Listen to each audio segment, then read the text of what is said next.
দয়াল পরম প্রেমময় শ্রী শ্রী ঠাকুর অনুকূলচন্দ্রের শ্রীহস্তলিখিত সত্যানুসরণ গ্রন্থটি পাঠ করব। আজকের বাণীটিতে ঠাকুর বলেছেন, ক্ষমা করো কিন্তু অন্তরের সহিত। ভিতর গরম রেখে অপরাগতবশত ক্ষমাশীল হতে যেও না।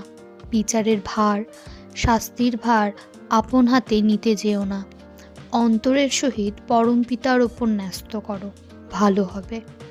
কাহাকেও অন্যায়ের জন্য যদি তুমি শাস্তি বিধান করো, নিশ্চয়ই যেন পরমপিতা ওই শাস্তি উভয়ের মধ্যে তারতম্যানুসারে ভাগ করে দেবেন। পিতার জন্য, সত্যের জন্য দুঃখ ভোগ করো, অনন্ত শান্তি পাবে।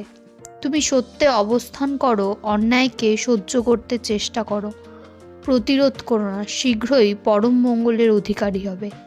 জয়গুরু বলে আজকের বাণীটি এখানেই শেষ করছি।